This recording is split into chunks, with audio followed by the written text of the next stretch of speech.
In the vast, dark emptiness of the Karakum Desert, there is a light. From a distance, it might be mistaken for a small town, a lonely outpost against the endless sand. But as you draw nearer, you understand. This is no human settlement. It is a wound in the earth, a great circular maw of fire that has been burning for half a century. People from across the world know it by many names. Some call it the Darvaza gas crater. Others, with a sense of awe and dread, have named it the Gateway to Hell. In 1971, Soviet scientists lit a match that they thought would burn for a few days. 50 years later, the fire still rages. The year was 1971. The drilling operation had gone terribly wrong. A massive sinkhole, roughly 70 meters in diameter, had opened up where the rig once stood. The air was now thick with the smell of natural gas. Methane, lighter than air, dangerously explosive, was escaping in immense quantities. The Soviet team of geologists and engineers faced a dire situation. The gas threatened them, nearby villages, local wildlife, an accidental spark, a bolt of lightning. Any other source of ignition could trigger a catastrophic explosion. The ground itself was unstable, risking further collapses and wider leaks.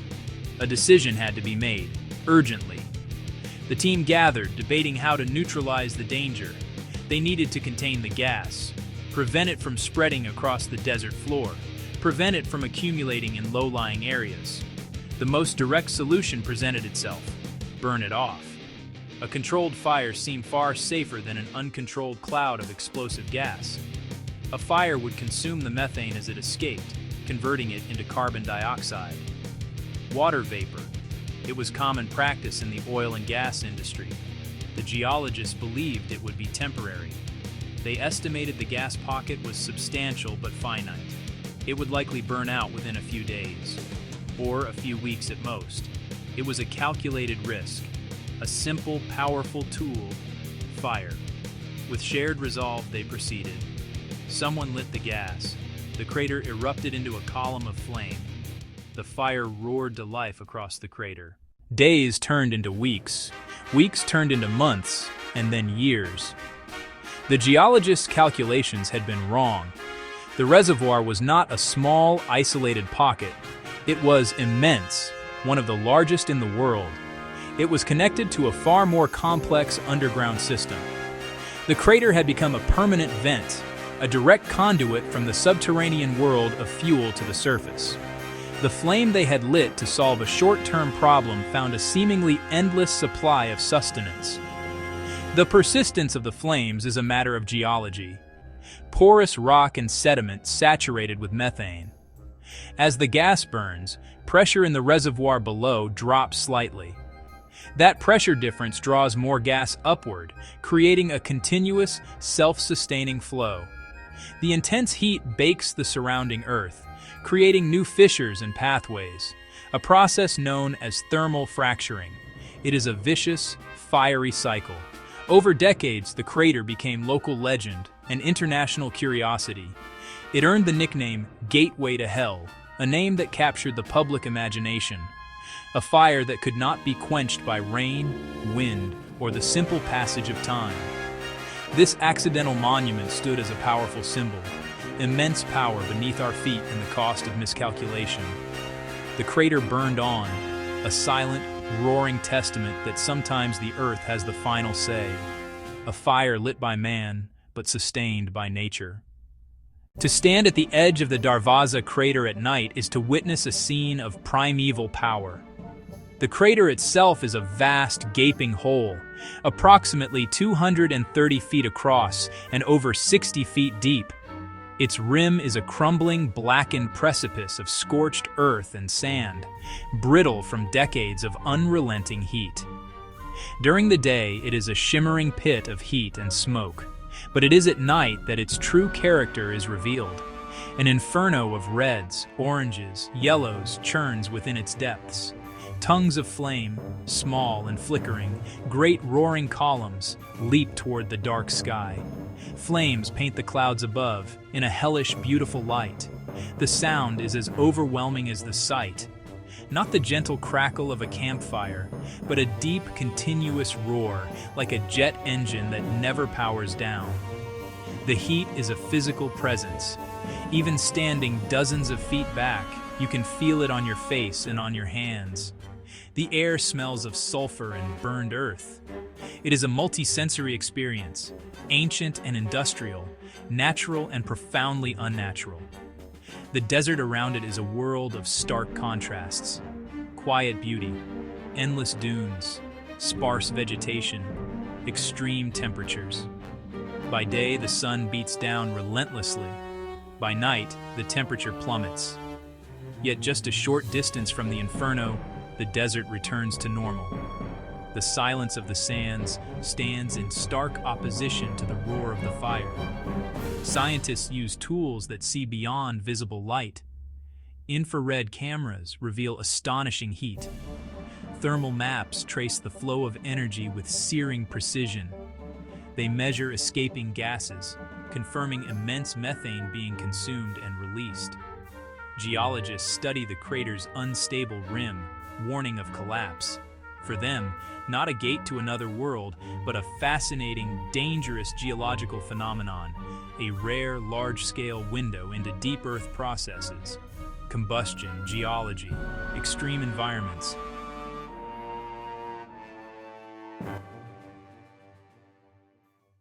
One might assume the area immediately surrounding such an intense, toxic inferno would be completely devoid of life. The heat is scorching, the ground is poisoned with gas, the air is filled with the byproducts of combustion. For most creatures, it is an environment of certain death. Yet, life is resilient, you know. It finds ways to exist in the most extreme places on our planet, from the deepest ocean trenches to the highest mountain peaks. And so it is, even here, at the edge of the gateway to hell. At a safe distance, the desert's native flora, the desert's native fauna carry on. Small insects, attracted by the light, flit in the warm air just beyond the zone of intense heat. Even more remarkably, scientists have discovered life thriving in places they never expected.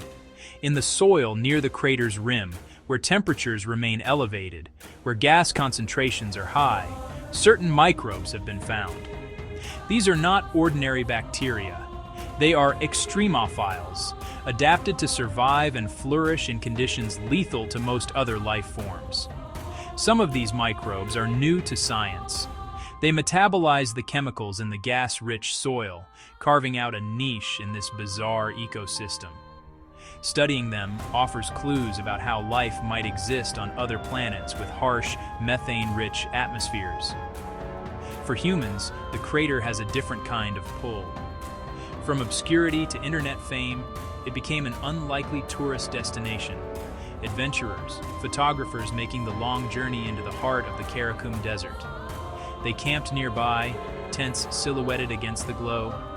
They walked to the edge, peered into the abyss, captured images of the mesmerizing flames.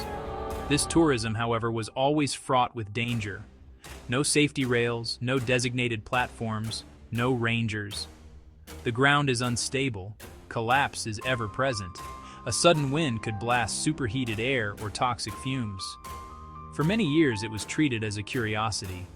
But as the decades passed, and as environmental science deepened, the perspective began to change. The burning pit was no longer just a strange attraction.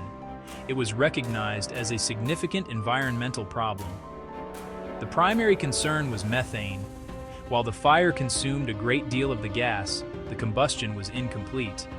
Unburned methane still escaped. Methane is over 80 times more potent than carbon dioxide in the short term. The government of Turkmenistan took action.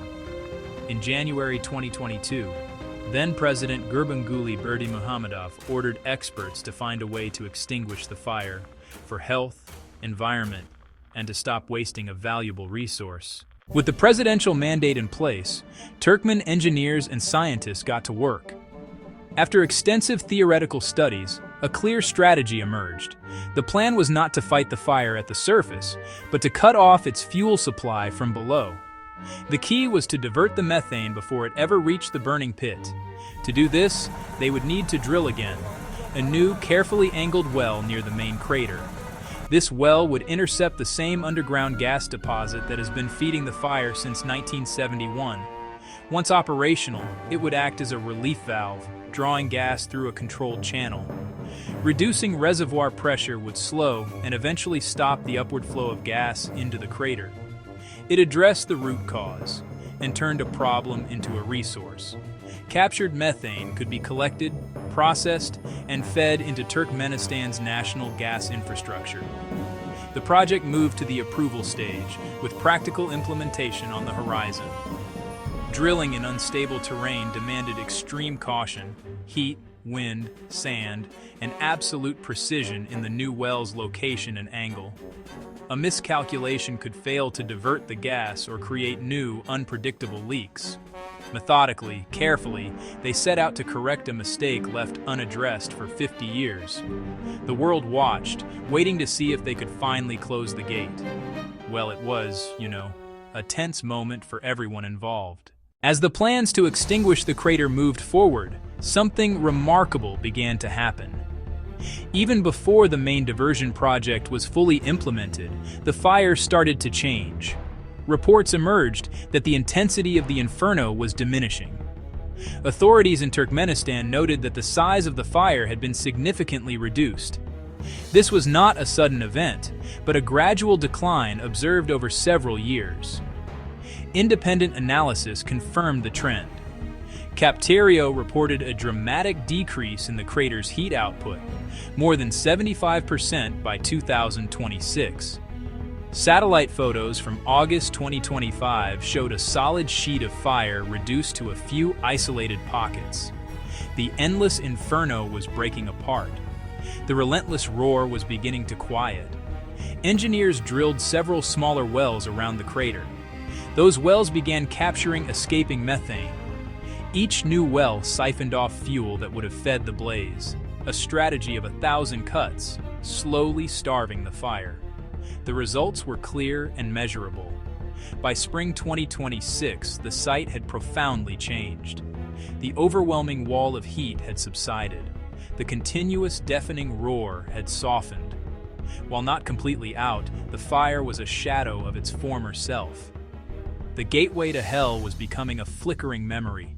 The question had shifted from if to when. The slow, methodical work was succeeding where decades had failed. Progress born of modern engineering and renewed political will. Narrator. Tonight, on May 5, 2026, the light in the Karakum Desert is weaker than it has been in a generation. Narrator. The great ring of fire has been broken, reduced to scattered embers that still stubbornly cling to life. Narrator. The work is not yet finished, but the end is in sight. Narrator. Soon this place may fall completely silent and dark for the first time in over 50 years. Narrator. The crater will remain, a massive, circular scar in the earth, but its fiery soul may finally be laid to rest. Narrator. What was once a symbol of an unstoppable force has become a story of human ingenuity and environmental course correction. The gateway to hell is closing. Narrator. A decision made in a moment of crisis in 1971 echoed through history, creating a landmark that was both a wonder and a warning. Narrator. It taught us about the immense power hidden in the earth beneath us, and became a potent symbol of waste and environmental neglect. Narrator. Its slow extinguishment is a new chapter, one of responsibility, technological progress, the desire to heal a wound we inflicted on the landscape. Narrator. As the last flames flicker and die, the crater will transform once more. From fiery spectacle to historical site, a quiet monument to a unique chapter of industrial history. Narrator. The brilliant stars of the desert sky, so long outshone by the earthly fire, will reclaim their dominion over the night. Narrator. The desert will slowly begin its work of reclaiming the scorched earth. The wind will blow sand into the great, quiet pit. Narrator. The story will live on, told by those who saw the fire and those who worked to put it out. written in fire, and sand, in methane and memory. Narrator. It is a quiet reminder that our actions can have impacts that last for generations. Narrator. We have learned how to extinguish this one fire, but have we learned the deeper lesson it has been trying to teach us for 50 years? Narrator. Have we learned to see the long-term consequences of our choices, to respect the power of the natural world, and to act as its careful stewards?